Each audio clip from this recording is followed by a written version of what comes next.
Bab 495. Aku tidak pernah mengeluarkan pedang kedua. Sudah datang. Semua orang melihat ke atas. Di sana, seorang kultivator pedang berdiri dengan tenang. Dia melihat pedang di depannya dengan senyum di matanya. Di bawah, Dewa Agung Erlu juga menatap kultivator pedang dengan sedikit keraguan di matanya. Karena dia tidak mengenal kultivator pedang ini. Tetapi dia tahu bahwa kultivator pedang ini seharusnya adalah pemilik salah satu dari 3 pedang di puncak pagoda. Jut berjalan menuju kultivator pedang, dengan senyum cerah di wajahnya. Bagi Master, hal yang paling ditakuti adalah lawannya tidak cukup kuat. Di udara, kultivator pedang dengan ringan mengelus pedang di depannya, berkata dengan nada rendah, "Sudah berpisah bertahun-tahun." Pedang itu bergetar hebat, seolah mengungkapkan sesuatu. Kultivator pedang tersenyum, kemudian berjalan ke hadapan Jut yang berada di ketidakjauhan. Kultivator pedang tersenyum dan berkata, "Bagaimana menyapamu?" Kultivator pedang melirik Jut. Akhirnya, pandangannya tertuju ke bawah. Segera, tatapannya tertuju pada Mile. Saat melihat Mile, dia sedikit tercengang, kemudian berkata, "Anak muda, bisakah naik ke atas?" Di bawah, Mile menatap kultivator pedang. Setelah hening sejenak, dia membawa hancuran jiwa pedang dan datang ke hadapan kultivator pedang. Kultivator pedang menatap Mile, berkata dengan nada ringan, "Ternyata begitu." Sambil berbicara, dia menggeleng dan tersenyum ringan, menarik. Mile bingung, "Senior." Kultivator pedang menatap tumpukan hancuran pedang di tangan, "Pedangmu." Mile mengangguk. Kultivator pedang tersenyum, "Walaupun pedang hancur, tetapi masih ada harapan untuk memulihkannya." Mile buru-buru bertanya, "Bagaimana cara memulihkannya?" Kultivator pedang tersenyum dan berkata, "Jiwa pedang." Jiwa pedang. Mile bingung, bagaimana cara memulihkan jiwa pedang? Kultivator pedang tersenyum dan tidak berbicara. Dia menatap Jut yang ada di depannya. Kultivator pedang kemudian tersenyum dan berkata, "Sudah selesai berbicara." Kultivator pedang menatap Jut, tidak berbicara. Jut tersenyum, "Semoga kamu tidak terlalu lemah, jika tidak, terlalu tidak menarik." Kultivator pedang sedikit mengangguk, "Bertindaklah." Senyum Jut menjadi semakin cerah, "Kamu bertindak duluan." Sambil berbicara, dia berhenti sejenak, kemudian kembali berkata, "Aku takut setelah aku bertindak, kamu tidak akan punya kesempatan untuk bertindak lagi." Sombong. Semua orang di tempat menatap Jut. Harus diakui, Jut ini terlalu sombong. Tetapi, tidak dapat dipungkiri, dia memiliki kemampuan untuk sombong. Di depan Jut, kultivator pedang mengangguk, "Kalau begitu, terimalah satu pedangku." Jut tertawa terbahak-bahak, "Satu pedang? Jangankan satu pedang, bagaimana kalau 10 atau 100 pedang?" Kultivator pedang menggelengkan kepala, "Aku tidak pernah mengeluarkan pedang kedua." Setelah suara itu terdengar, dia tiba-tiba menarik pedangnya dan menebas. Tebasan ini sangat lambat, sangat-sangat lambat, seperti orang normal yang mengeluarkan pedang. Bagi orang luar, pedang ini sangat biasa sehingga tidak ada yang luar biasa tentangnya. Namun, ekspresi Jut di depan kultivator pedang berubah drastis dalam sekejap. Setelah itu, dia menyatukan tangannya, tubuhnya tak abadi. Setelah suara itu terdengar, kekuatan yang kuat keluar dari tubuhnya.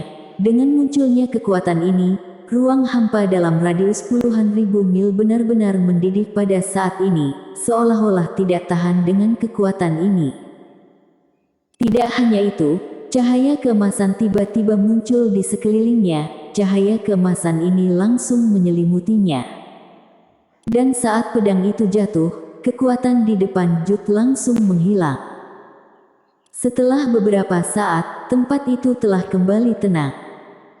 Kultivator pedang berdiri, pedangnya telah kembali ke sarungnya, dan di depannya, cahaya keemasan di sekitar tubuh Jud juga menghilang dengan tenang. Tempat itu menjadi hening. Semua orang menatap kultivator pedang dan Jud, siapa yang menang.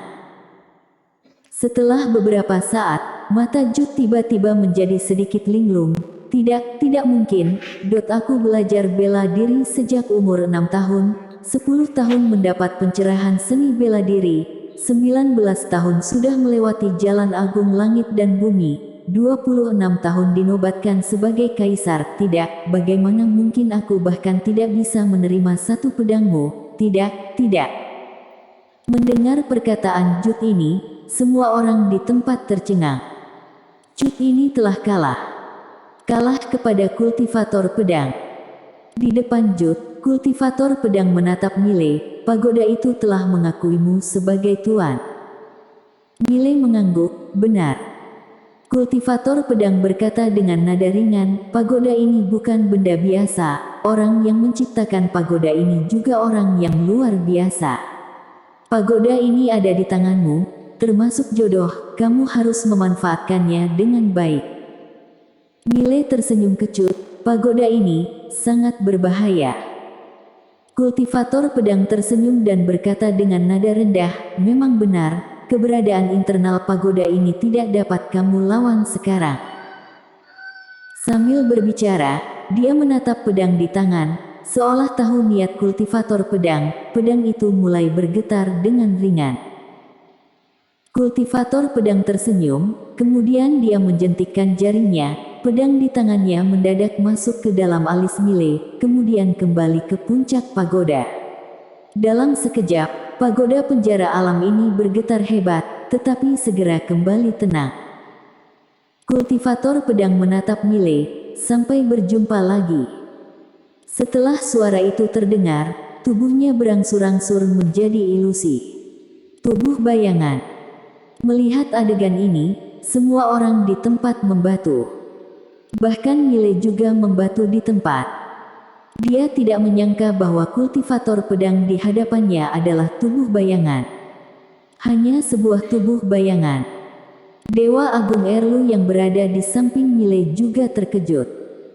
Mengenai Jud, wajahnya penuh dengan ketidakpercayaan. Dia terus menatap kultivator pedang, kamu hanya tubuh bayangan. Kultivator pedang menatap Jud, kamu juga tidak terlalu lemah, setidaknya. Setelah menerima satu pedangku, masih bisa bertahan sampai sekarang, termasuk tidak buruk. Setelah suara itu terdengar, dia menghilang sepenuhnya. Sedangkan setelah Jud bingung sejenak, tubuhnya mulai berangsur-angsur menjadi ilusi. Kerumunan orang. Mile mendadak menatap kultivator pedang yang belum menghilang, apakah bertemu dengan wanita bergaun polos. Kultivator pedang menatap Mile, tersenyum dan berkata, tidak bertemu. Mile terdiam. Kultivator pedang berkata, hiduplah dengan baik, jika tidak, saat mereka lepas kendali, tidak ada yang dapat menghentikan mereka. Mile tercengang, kemudian berkata, mereka. Kultivator pedang tersenyum dan tidak berbicara, segera, dia menghilang sepenuhnya.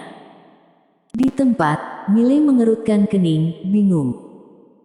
Pada saat ini, Jud tiba-tiba menatap Mile, ekspresi Mile berubah, bocah ini tidak akan menarik dirinya mati bersama Kan. Jud terus menatap Mile seperti itu, menatap sampai membuat Mile merasa sedikit ketakutan.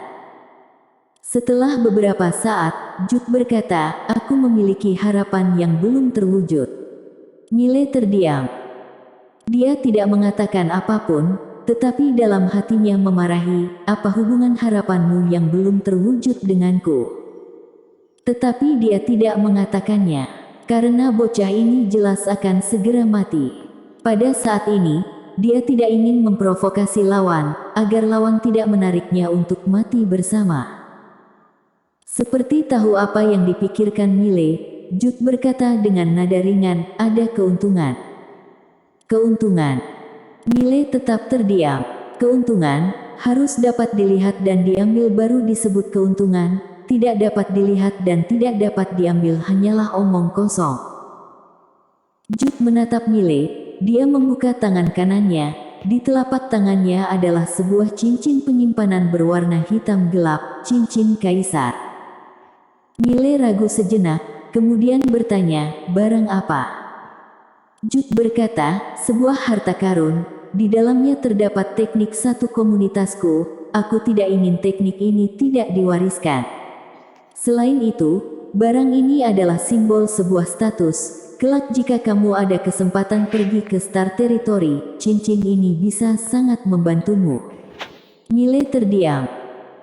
Jude berkata, di dalam cincin penyimpanan ada dua hal yang kusimpan, dan beberapa barang lainnya, kedua simpanan itu tidak lebih rendah dari pedangmu.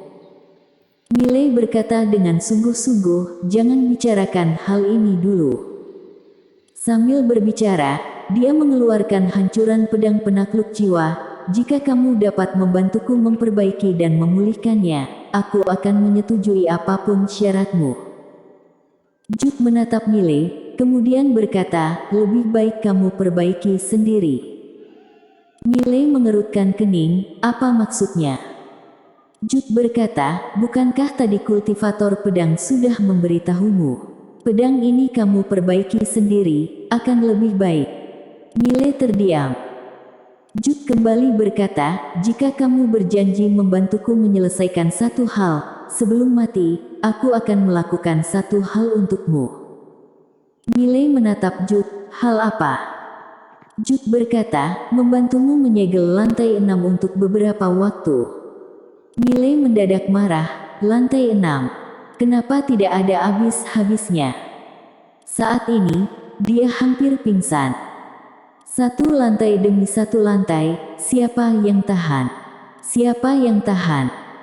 Bagaimanapun, ketika dia mendengar lantai 6, dia benar-benar tidak tahan lagi.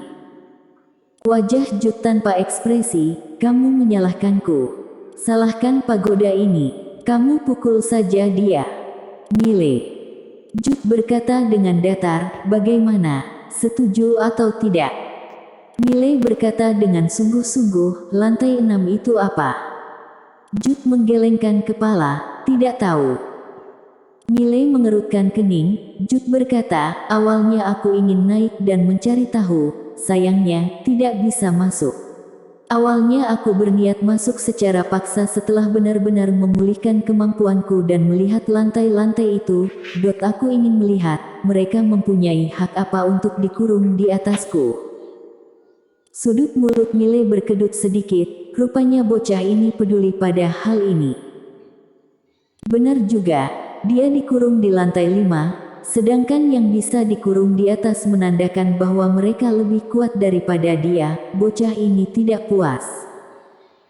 Jude berkata dengan nada rendah, aku ingin tahu yang dikurung di atas, jika kamu menyetujui satu syaratku, aku akan berusaha memberikan waktu untukmu. Miley berkata dengan sungguh-sungguh, mungkin, lantai 6 ini bisa berdiskusi. Jude menggelengkan kepala dan tersenyum, mereka pasti akan membunuhmu. Miley bingung, kenapa?